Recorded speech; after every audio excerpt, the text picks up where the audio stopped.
వాస్తవానికి జూబ్లీహిల్స్ సీటు కాంగ్రెస్ పార్టీకి sitting seat కాదు.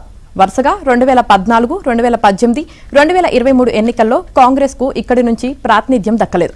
కానీ హైదరాబాద్లో పార్టీ ప్రాతినిధ్యం పెంచుకునేందుకు, ప్రభుత్వంపై ప్రజల్లో సానుకూల వైఖరి ఉందని చాటుకునేందుకు ఈ ఎన్నికను కాంగ్రెస్ ప్రతిష్టాత్మకంగా తీసుకుంది. శక్తియుక్తులన్నీ కేంద్రీకరించి పనిచేసింది. నియోజకవర్గంలోని మైనార్టీ ఓటర్లను ఆకర్షించడంపై ప్రత్యేకంగా దృష్టి పెట్టిన సీఎం రేవంత్ రెడ్డి ఆ వర్గానికి చెందిన అజారుద్దీన్ కు మంత్రి పదవి కూడా ఇచ్చారు. అలాగే ఎంఐఎం మద్దతును కూడగట్టుకున్నారు. గతంలో ఈ నియోజకవర్గంలోని ముస్లింలలో అత్యధికులు బీఆర్ఎస్ కు మద్దతుగా ఉండేవారని, కానీ లోక్సభ ఎన్నికల నాటికి వారిలో ఎక్కువ మంది కాంగ్రెస్ కు మద్దతు పలికారని ఆ పార్టీ వర్గాలు చెబుతున్నాయి. అందుకే సికింద్రాబాద్ లోక్సభ నియోజకవర్గంలో బీజేపీ గెలిచినా జూబ్లీహిల్స్ అసెంబ్లీ సెగ్మెంట్ పరిధిలో మాత్రం కాంగ్రెస్ అభ్యర్థికే మెజారిటీ వచ్చిందని గుర్తు చేస్తున్నాయి. ఇక తమ అభ్యర్థి నవీన్ యాదవ్ బీసీ విద్యాధికుడు కావడం, బీసీ సంఘాలు పూర్తి మద్దతు ఇవ్వడంతో బీసీలోని మెజారిటీ ఓటర్లు ఆయన వైపే మొగ్గు చూపుతున్నారని అంటున్నారు.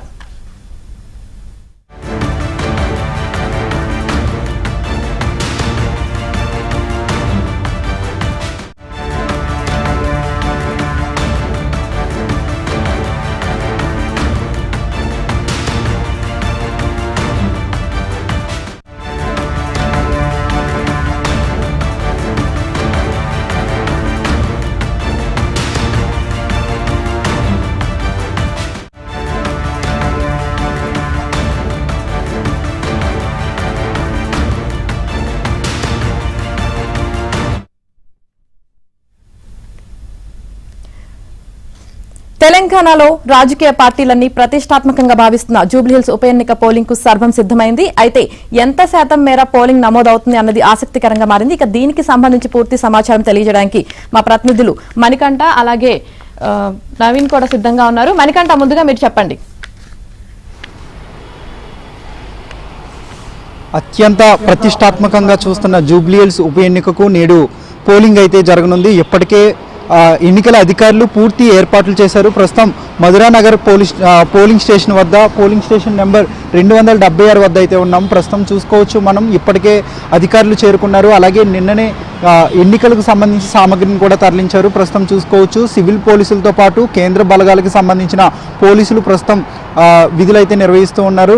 ముఖ్యంగా జూబ్లీహిల్స్ నియోజకవర్గానికి సంబంధించి 4 లక్షల మంది ఓటర్లు అయితే ఉన్నారు. ఈ 4 లక్షల మందిలో ఎంతమంది ఓట్లు వేస్తారనేది ప్రస్తుతం ఆసక్తిగా మారిందని చెప్పుకోవచ్చు. మీరు అన్నట్టుగానే సుమారుగా 2009లో 77% ఓట్ల శాతం, ఇక్కడ పోలింగ్ శాతం అయితే నమోదైంది. అలాగే 2014లో 50% నమోదైంది. 2018లో 45.59% నమోదు కాగా 2023లో 48% ఓటింగ్ శాతం అయితే నమోదైంది. ప్రస్తుతం ఈ ఓట్లు ఇప్పుడు 2025 ఉప ఎన్నికల్లో ఎంత శాతం ఓట్ల శాతం నమోదవుతుందనేది ప్రస్తుతం ఆసక్తిగా మారిందని చెప్పుకోవచ్చు. ఎందుకంటే ఏడాదికి కూడా ఓట్ల శాతం తగ్గుతూ వస్తుంది ఇక్కడ జూబ్లీహిల్స్ నియోజకవర్గానికి సంబంధించి.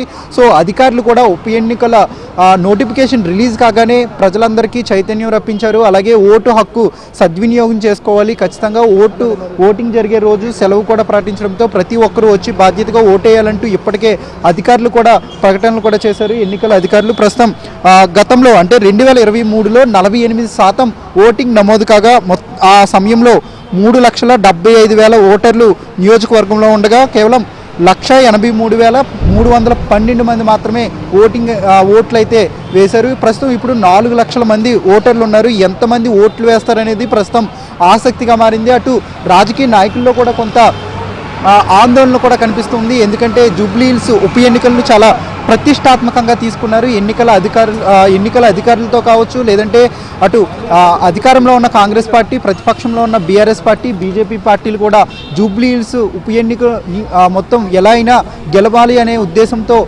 గత వారం రోజుల నుంచి కూడా వాళ్ళు విస్తృతంగా ప్రచారం నిర్వహించారు, సభలు నిర్వహించారు. సో ఎట్టకేలకు ఈ రోజు అయితే తుది అంకానికి చేరుకుందని చూసుకోవచ్చు మన విజువల్స్లో. ఇప్పటికే మాక్ పోలింగ్ నిర్వహించారు. మరో కొద్దిసేపట్లో అంటే 20 నిమిషాల్లోనే పోలింగ్ అయితే నిర్వహించబోతున్నారు. స్టార్టింగ్ కాబోతుంది. అంటే ఈరోజు 7 గంటల నుంచి సాయంత్రం 6 గంటల వరకు పోలింగ్ అయితే నిర్వహించబోతున్నారు. పూర్తిగా ఎక్కడ కూడా ఎలాంటి అవాంఛనీయ సంఘటనలు చోటు చేసుకోకుండా పోలీసులు భారీ బందోబస్తుని ఏర్పాటు చేశారు. చూసుకోవచ్చు మనం విజువల్స్లో, అంటే పోలింగ్ స్టేషన్కి 3 అంచెల భద్రతను ఏర్పాటు చేశారు. ఈవీఎంల దగ్గర కావచ్చు, లేదంటే పోలింగ్ లోపల జరిగే సమయంలో కేంద్ర బలగాలకు సంబంధించిన సిబ్బంది వాళ్ళు పహారా కాస్తూ ఉంటారు. అలాగే పోలింగ్ బయట చూసుకోవచ్చు మనం సివిల్ పోలీసులు, తెలంగాణ రాష్ట్రానికి సంబంధించిన సివిల్ పోలీసులు అయితే బందోబస్తు నిర్వహిస్తారు. అలాగే ఈ పోలింగ్ కేంద్రానికి సంబంధించి బయట స్థావరాల్లో రిజర్వ్డ్ పోలీసులతో పహారా అయితే నిర్వహిస్తుంటారు. అంటే 3 అంచెల భద్రతా వ్యవస్థలో ప్రస్తుతం ఎన్నికలు అయితే జరగబోతున్నాయి. మొత్తం 407 పోలింగ్ స్టేషన్లు నమోదు చేయగా 226 పోలింగ్ అత్యంత సమస్యాత్మకమైనగా గుర్తించారు. సో అక్కడ కూడా భారీ బందోబస్తును ఏర్పాటు చేస్తున్నారు. తొలిసారిగా డ్రోన్ల ద్వారా ఎప్పటికప్పుడు ఓటింగ్ జరిగే ప్రాంతాల్లో ఎలాంటి పరిస్థితి ఉంది అనేది ప్రస్తుతం ఎన్నికల అధికారులు తెలుసుకోబోతున్నారు. 139 కేంద్రాల వద్ద 139 డ్రోన్లతో ఎప్పటికప్పుడు సమాచారాన్ని అధికారులు అయితే తెలుసుకోబోతున్నారు. అక్కడ పరిస్థితి ఏ విధంగా ఉంది, అలాగే ఓట్లు వేయడానికి ఎంతమంది వస్తున్నారు, అలాగే అక్కడ రద్దీ ఏమైనా ఉందా అనేది కూడా, ఏమైనా భద్రతా ఇబ్బందులు ఉన్నాయనేది ఎప్పటికప్పుడు డ్రోన్ల ద్వారా మానిటరింగ్ చేసేందుకు ఎన్నికల అధికారులు అయితే సిద్ధమయ్యారు. అలాగే సీసీ కెమెరాలను కూడా ఇప్పటికే ఏర్పాటు చేశారు. ఎక్కడైతే ఎన్నికలు జరగబోతున్నాయో ఆ పరిసర ప్రాంతాలతో పాటు పోలింగ్ కేంద్రానికి వచ్చే పరిసర ప్రాంతాల్లో కూడా ఇప్పటికే ఎన్నికల అధికారులు సీసీ కెమెరాలను అమర్చారు. సో వీటి ఆధారంగా ఎప్పటికప్పుడు పరిస్థితిని ఉన్నతాధికారులు తెలుసుకోబోతున్నారు. అలాగే ఇక్కడ పోలింగ్కి వచ్చే వాళ్ళకి ఏమైనా ఇబ్బందులు ఉన్నాయని కూడా ప్రస్తుతం అధికారులు అయితే ఎప్పటికప్పుడు అంచనా వేస్తూ వాళ్ళంతా చర్యలు తీసుకోబోతున్నట్లుగా కూడా తెలుస్తుంది. మొత్తం 45 ఫ్లయింగ్ స్క్వాడ్లను ఏర్పాటు చేశారు. చూసుకోవచ్చు విజువల్స్లో మనం ఎవరైతే ఓటింగ్ వచ్చే వాళ్ళు ఉన్నారో వాళ్ళకి ఎలాంటి ఇబ్బందులు లేకుండా బయట వాటర్ని ఏర్పాటు చేశారు. అలాగే వృద్ధుల కోసం ఇప్పటికే వాళ్ళకి వీల్ చైర్లను కూడా ఏర్పాటు చేశారు. అలాగే పోలింగ్ స్టేషన్లు సమీపంలో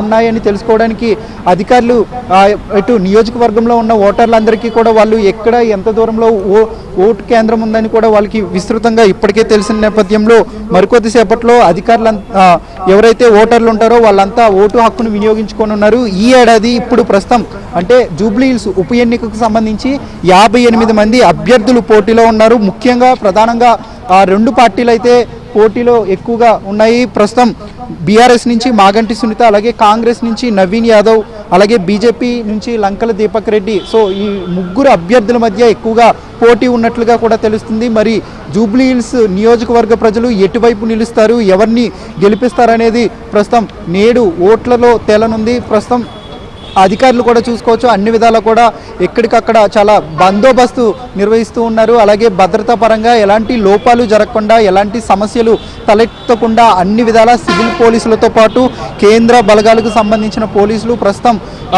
అన్ని ఏర్పాట్లు చేసినట్లుగా కూడా తెలిసింది. మొత్తం జూబ్లీ హిల్స్ ఉప ఎన్నికలకు సంబంధించి 4 లక్షల మంది ఓటర్లు అయితే ఉన్నారు. గత 2023లో కేవలం 3,75,000 మంది ఓటర్లు ఉండగా ఆ సంఖ్య ఇప్పుడు 4 లక్షలకు చేరుకుంది.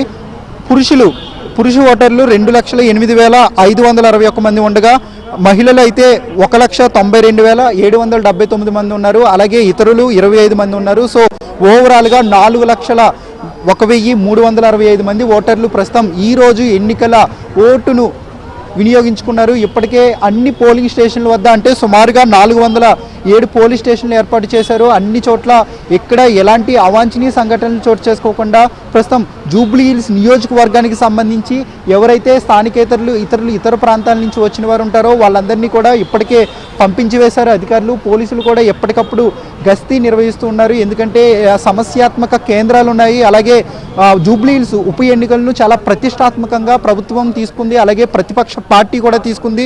సో ఎలాంటి చిన్న ఇన్సిడెంట్లకు కూడా అవి చోటు చేసుకోకుండా అన్ని విధాల అధికారులు అయితే ఏర్పాట్లు చేశారు. మనం చూసుకోవచ్చు విజువల్స్లో కూడా భద్రతా సంబంధించి అధికారులు వాళ్ళు ఉన్నతాధికారులకు అలాగే మాక్ పోలింగ్ సంబంధించి అన్ని విధాల ఏర్పాట్లు చేసిన దృశ్యాలను కూడా చూసుకోవచ్చు.